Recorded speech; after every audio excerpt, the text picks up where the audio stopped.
In Black Clover, there is a character called the Wizard King, and his name is Julius. Julius is a great character, and he's this really nice guy, and he has this dream that he's working towards, that the Magic Knights would be open for everybody, because everybody has their own unique talents, and whether they're royalty or not, he wants them to feel loved and know how awesome they are. Now, full disclaimer, I am not caught up with Black Clover, but I've been watching it recently, trying to catch up. I think I'm on maybe episode 90.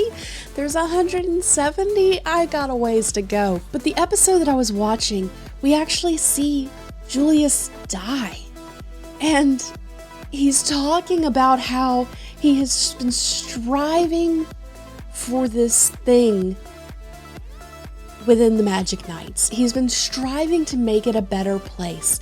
And in the midst of this, you see that he's actually starting to succeed. You see that in the mindsets of those around him, of those who are close to him, of knowing that there's different ways than just fighting things out, but that maybe we should stop and listen and talk to other people. All of these things are other snippets that are going on in the anime as he is fighting, and then ultimately he dies. Today on Geek Devotions, we're going to be talking about legacy.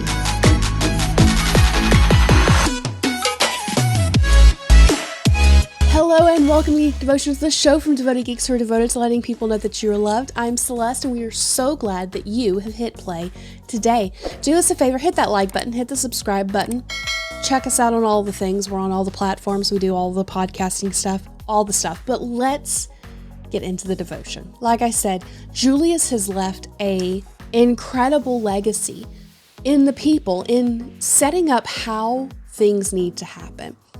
An attitude, an environment that he has created.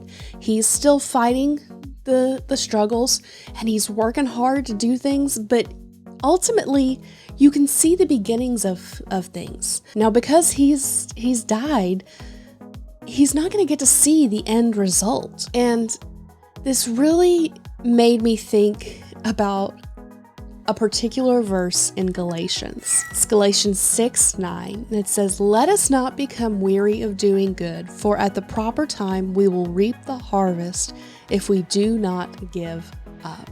That verse really does say it all, because as Christians, it is ultimately our goal to let everyone know that God loves them, that He has a plan and a purpose for their lives, and He's willing to be there for them if they will accept Him.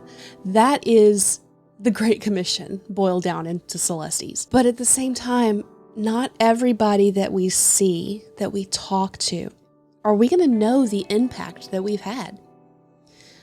We may not think anything about the impact we've had, but if we are doing the things that God has called us to do, then we're going to have an impact, because God wouldn't call us to do something if it wasn't going to be impactful.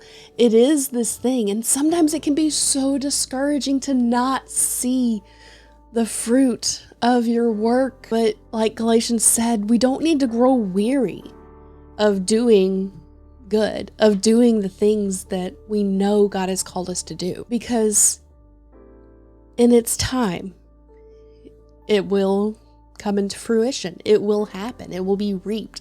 It will be a thing. Now, I know that it can be really frustrating sometimes when you're not seeing the end result, when you're not seeing the fruit. It's not an instant gratification that we're getting. It's not I did this, and this, and now this is happening. Sometimes we get that, but sometimes we don't.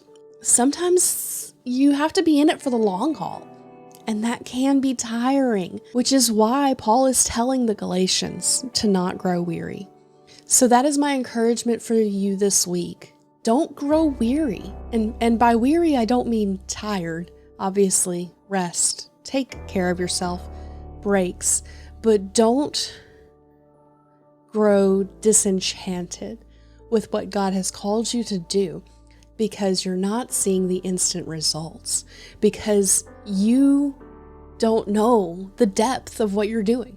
You don't know how you're affecting other people's lives. You just don't, because you're not in their heads. It is such an amazing thing that God uses you to touch other people's lives, that if we let ourselves get disenchanted or disenfranchised and we stop, that does more harm than anything else. It's bad for us spiritually. It's bad for all the people that might have been affected by the legacy that we're trying to leave. Okay, guys, that was your devotion for the week. I hope you enjoyed it. It was a little bit off the cuff. I had it bouncing around in my head. I didn't write it out like I normally do.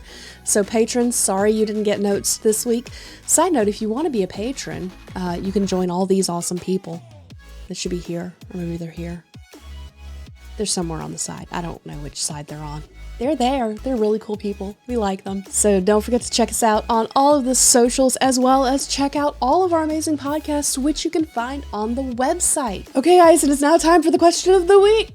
Question of the week is this: what is something that you are working towards that you haven't seen fruit for yet? You have not seen the end result yet, that maybe you're getting a little tired for? Leave your comments down below. We'd love to hear your response. You know, if you've been around for a while, you know that Dallas and I respond. And if you haven't, Dallas and I respond to the comments. So, okay, guys. Well, all that being said, stay devoted. Peace and love.